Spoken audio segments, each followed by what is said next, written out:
حق چھپانے والے کا انجام کیا ہے؟ وہ کون سا ظلم ہے جس پر خالق اور مخلوق دونوں کی لعنت ہوتی ہے؟ اور حق کو چھپانے والا کس طرح توبہ کر سکتا ہے؟ آئیے جانتے ہیں سوالوں کے جوابات کے بارے میں ہمارے آج کے اس ایپیسوڈ میں۔ بسم اللہ الرحمن الرحیم۔ محترم ناظرین، سلام علیکم۔ سبیل قرآن کے اس تفسیری پروگرام میں ایک بار پھر آپ کا خیر مقدم کرتے ہیں۔ آج آپ کے سامنے سورہ بقرہ کی آیت نمبر 159 اور 160 کی تفسیر لے کر حاضر ہوئے ہیں۔ تو آئیے سب سے پہلے اس سورہ کی آیت نمبر 159 کی تلاوت اور اس کے ترجمے کو غور سے سنتے ہیں۔ كتاب أنزلناه إليك مبارك ليدبروا آياته وليتذكر أولو الألباب بسم الله الرحمن الرحيم إن الذين يكتمون ما أنزلنا من البينات والهدى من بعد ما بيناه للناس في الكتاب أولئك يلعنهم الله ويلعنهم اللاعنون۔ یقیناً جو لوگ ان واضح دلائل اور ذرائع ہدایت کو چھپاتے ہیں جنہیں ہم نے نازل کیا ہے، جبکہ ہم نے ان لوگوں کے لیے اس کتاب میں بھی بیان کر دیا ہے، خدا ان پر لعنت کرتا ہے اور سب لعنت کرنے والے بھی ان پر لعنت کرتے ہیں۔ تلاوت اور ترجمے کو سن لینے کے بعد اب آئیے اس آیت کے نکات کو بھی سن لیتے ہیں۔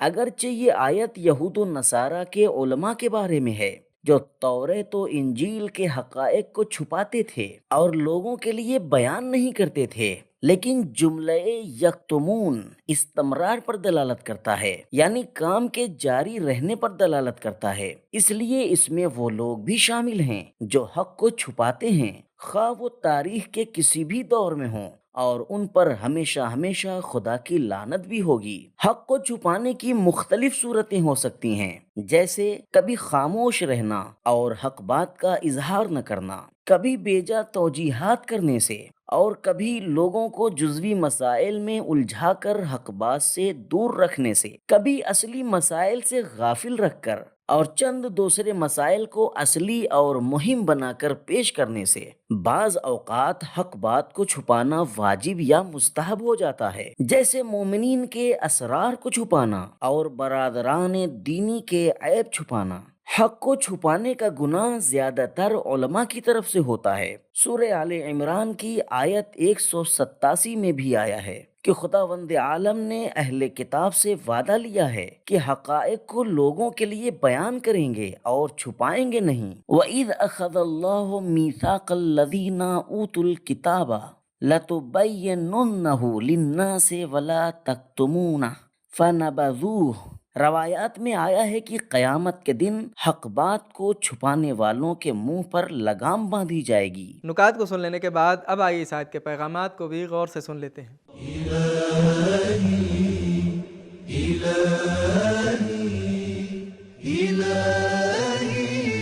نمبر 1، ثقافتی ظلم بدترین ظلم ہے جس کی وجہ سے خالق و مخلوق دونوں کی لعنت ہوتی ہے۔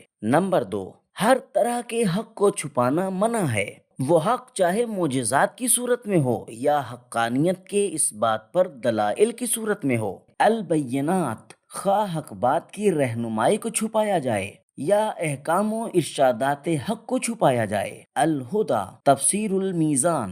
نمبر 3، حق کو چھپانا بہت بڑا گناہ ہے کیونکہ اس طرح سے انبیاء علیہم السلام کی کوششوں کو نقصان پہنچتا ہے، لوگوں کے درمیان پیدا ہونے والے اتحاد وحدت میں رکاوٹ پڑتی ہے اور آئندہ نسلیں گمراہی کا شکار ہو جاتی ہیں۔ نمبر 4، حق کو چھپانا دین خدا پر ظلم ہے، ہدایت حاصل کرنا لوگوں کا حق ہے، کتمان حق کو چھپانا لوگوں کے اس حق پر بھی ظلم ہے، اس لیے حق کو چھپانے والوں پر خدا اور اس کی مخلوق دونوں کی لعنت ہے۔ نمبر 5، لوگوں کی نفرین اور لعنت اثر رکھتی ہے اور اسی سے نہی عن المنکر کے لیے فائدہ اٹھانا چاہیے۔ اب آئیے سورہ بقرہ کی آیت نمبر 160 کی تلاوت اور اس کے ترجمے کو غور سے سنتے ہیں۔ إِلَّا الَّذِينَ تَابُوا وَأَصْلَحُوا وَبَيَّنُوا فَأُولَئِكَ أَتُوبُ عَلَيْهِمْ وأنا التواب الرحيم. مگر جن لوگوں نے توبہ کی اور نیک اعمال کے ذریعے اپنے برے اعمال کی اصلاح کی اور جو کچھ چھپا رہے تھے اس میں حق کو آشکار کیا تو میں اپنے لطف کے ساتھ اپنی مہربانی ان لوگوں کی طرف پھیر دوں گا کیونکہ میں توبہ قبول کرنے والا اور رحیم ہوں. تلاوت اور ترجمے کو سن لینے کے بعد اب آئیے اس آیت کے نکات کو بھی سنتے ہیں.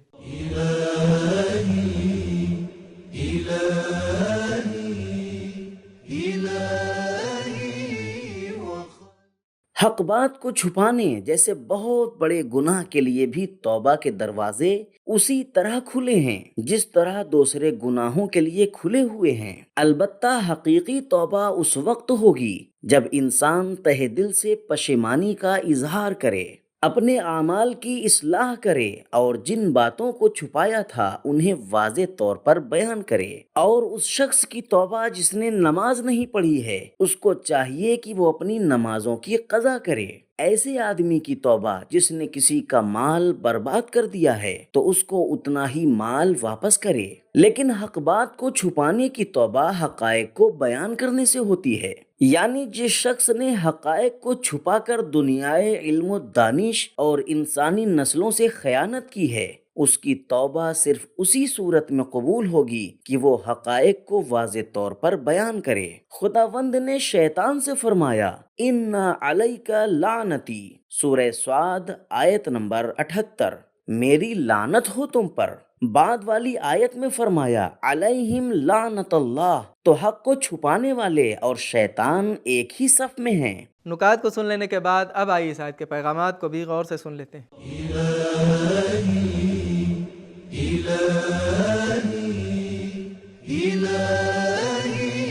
نمبر 1، خداوند متعال نے گناہ گاروں اور خطا کاروں کے لیے ہر حال میں توبہ اور واپسی کی گنجائش رکھی ہے. نمبر 2، اور دینی حقائق کو چھپانا فتنہ و فساد ہے، اس لیے کہ توبہ کرنے والے کو اصلاح اور سدھار کرنے کا حکم دیا گیا ہے. نمبر 3، ہر گناہ کی توبہ اس کی نوعیت کے مطابق ہے، جیسا کہ اس آیت کی روح سے حق کے چھپانے والے کی توبہ یہی ہے کہ وہ حق کو آشکار کرے.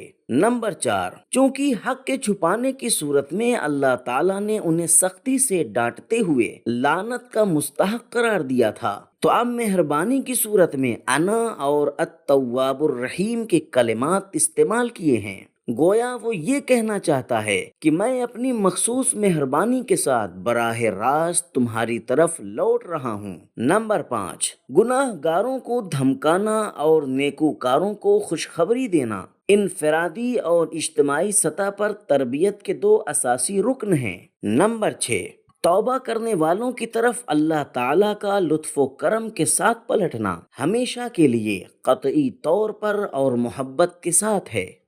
تو ناظرین کرام، ہم نے یہ جانا کہ حق کو چھپانے والوں پر ہمیشہ ہمیشہ اللہ کی لعنت ہوتی ہے اور قیامت کے دن ان کے منہ پر لگام باندھ دی جائے گی.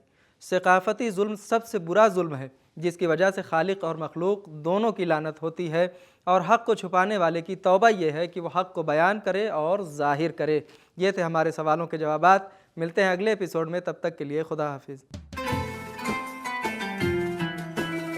سبیل قرآن، قرآنی سماج کی پہچان.